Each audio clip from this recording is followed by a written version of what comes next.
ഞാൻ സസ്പെൻഷനിലാണ്. പകരം വരുന്നത് ആരായിരിക്കും? നിനക്ക് പകരം വരുന്നവനെ നോട്ടോ അല്ലേടി? എന്റെ കാര്യം ഒരു പ്രശ്നമല്ല. അവനിപ്പോ ഞാൻ എന്ത് വേണമെന്നാ പറയുന്നേ? ആ കള്ളം പീറ്റർ നിനക്കും എനിക്കും എതിരായി പരാതി വെച്ചിട്ടുണ്ട്. അന്വേഷണത്തിന് ആൾ വരുമ്പോ രാത്രി ഇവിടെ കാണരുത്.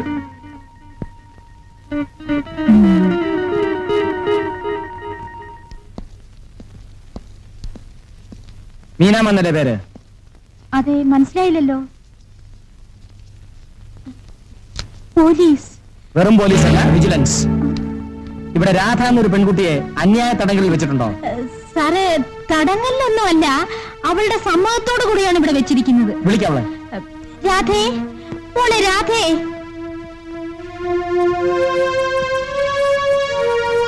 നിന്നെ ഇവരിവിടെ തടഞ്ഞു വെച്ചിരിക്കുകയാണല്ലേ? അതിന്റെ പെട്ടിയ സാധനങ്ങളൊക്കെ എടുക്ക. പറഞ്ഞു കേട്ടില്ലേ? പോലീസാണ് പെണ്ണെ, എടുത്തോണ്ട് പോ. ആരോരും ഇല്ലാത്ത പാവപ്പെട്ട പെൺകുട്ടികളെ ബലാത്കാരമായി കൊണ്ടുവന്ന് നിർബന്ധിത വ്യഭിചാരം നടത്തുകയാണല്ലേ? അയ്യോ സാറേ, അങ്ങനെ ഒന്നുമില്ല. സാറോ? ഇതുപോലെ എത്ര പേരുണ്ട് ഇവിടെ? ചോദിച്ചേട്ടില്ലേ? സാറേ, ഇവളല്ലാതെ മറ്റാരും ഇല്ല. ഞാനും കൂടി വരുന്നു സാർ. പോണ്ടേരൊക്കെ പോവി. വരൂ.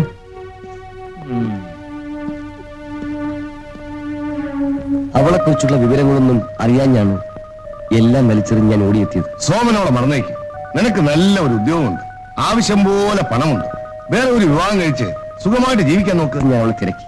ഒടുവിൽ ഇവിടെ ഉണ്ടെന്ന് ആരോ പറഞ്ഞു. കൂടുതലൊന്നും എന്നോട് ചോദിക്കരുത്. സോമൻ രാധയെ കാണാതിരിക്കുന്നതാണ് നല്ലത്. ഒന്നും ആ കുട്ടിയുടെ തെറ്റല്ല. പക്ഷേ ഇന്ന് രാധ അവൾ ഇന്നൊരു വേശ്യയാണ്. എന്ത് പങ്കടാ? ഇല്ല, അവൾ ഒരിക്കലും അങ്ങനെ ആവില്ല. ഞാൻ അവളെ കണ്ടു. ഒരു വേശ്യാലയം രക്ഷപ്പെടുത്താൻ നോക്കി, നടന്നില്ല. എന്തായാലും എനിക്കവളെ കാണണം, എനിക്കവളെ കാണണം.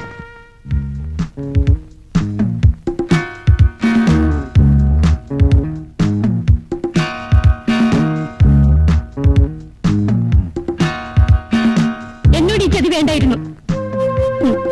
എന്റെ ഭർത്താവ് നിന്നോട് ഒരു ചതിയും ചെയ്തിട്ടില്ല.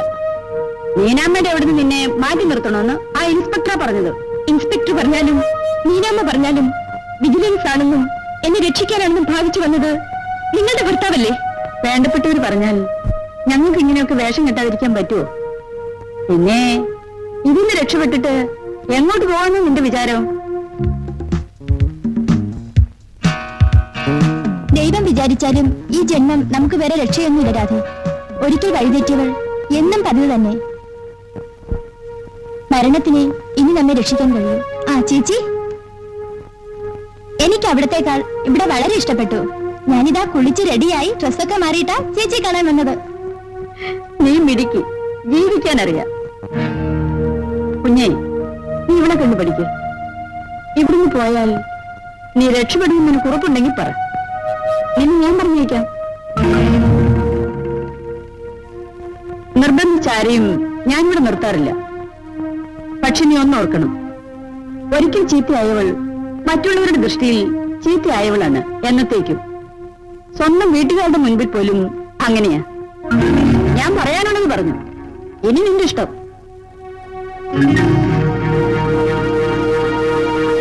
എന്റെ പൊന്നു പീറ്ററെ, ഞാൻ പറയുന്ന വിശ്വസിക്കുക. അവളിവിടെ ഇല്ല.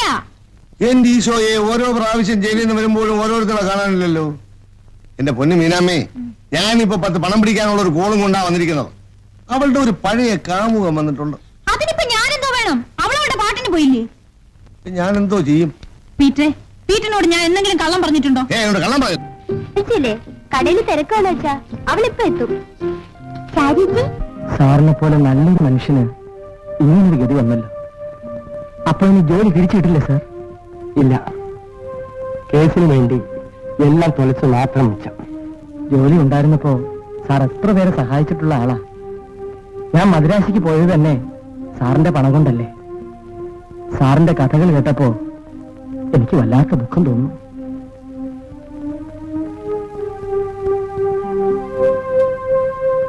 സാർ വേണ്ട, എനിക്ക് സഹായങ്ങൾ ഒന്നും വേണ്ട, ഞാനത് സ്വീകരിക്കുകയില്ല. സാർ അങ്ങനെ വിചാരിക്കരുത്, എന്റെ ഒരു സന്തോഷത്തിന് വേണ്ടിയാണ് സാർ.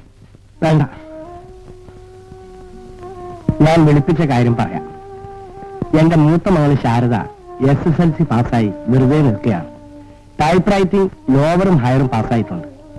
രാവിലെ വിചാരിച്ചാൽ സാർ അത് ബുദ്ധിമുട്ടാണെങ്കിൽ വേണ്ട, അവൾക്കൊരു ജോലി കിട്ടിയിരുന്നെങ്കിൽ ഒരു സഹായമായേനെ.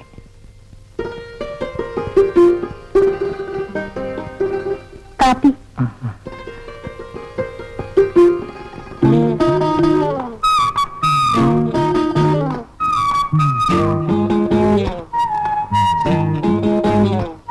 ശാരദ മൂത്തവൻ. ഇളയ കുട്ടികളൊന്നും കണ്ടിട്ടില്ല സാർ. വടക്കേ വീട്ടിൽ പശുത്തൊഴുത്തിൽ ഇലക്ട്രിക് ലൈറ്റുണ്ട്, അവിടെ ചെന്നിരുന്ന് പഠിക്കുക.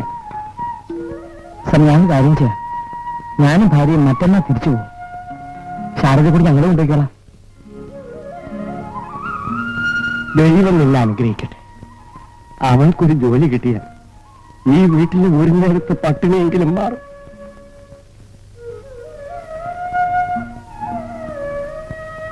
മറ്റന്നാൾ രാവിലെ പുറപ്പെടാൻ തയ്യാറായിരുന്നുള്ളൂ ശാരദേ.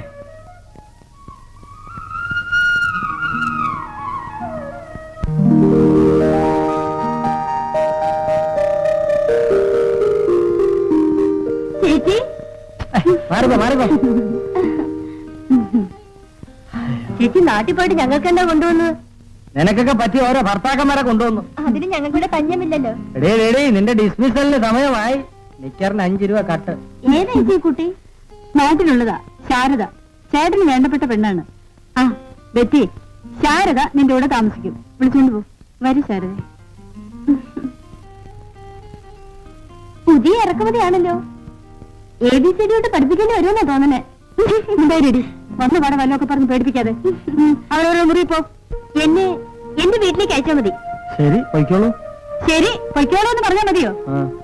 ഇവിടെ നിന്നൊക്കെ പോയി നാട്ടിൽ പാട്ടാക്കിയാലേ നമ്മുടെ മാനോ പോകുന്നത്. നിന്റെ വീട്ടിലെ ദാരിദ്ര്യം കണ്ടിട്ടാ ഞങ്ങൾ ഈ മണ്ടത്തരം കാണിച്ചത്. നീ കുറച്ചും കൂടെ ബുദ്ധിമുട്ടിയായിരിക്കും ഞാൻ വിചാരിച്ചു. മാനം വിറ്റ് ജീവിക്കുന്നതാണ് ബുദ്ധി. അതെ, മാനമല്ല, വേണ്ടി വന്നാൽ എന്തും വിൽക്കണം. പക്ഷെ അത് നല്ല വിലയ്ക്ക് വിൽക്കുന്നതിലാണ് സാമർഥ്യം. നിലയുമുള്ള പല മാന്യന്മാരുടെ ഭാര്യമാരും ഇവിടെ വന്നു പോകുന്നത് നിനക്കറിയാവോ? ഭാര്യമാരെ ഉപയോഗിച്ച് സ്ഥലമാറ്റം, പ്രമോഷൻ ഇതൊക്കെ നേടിയെടുത്ത വലിയ അങ്ങത്തെ മാറി ഞാൻ നിനക്ക് കാണിച്ചു തരാം. അങ്ങനെ ബുദ്ധിയുള്ളവർ ഓരോന്നും നേടും.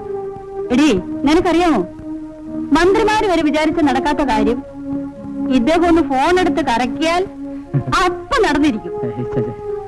എന്തായാലും ഞാനില്ല.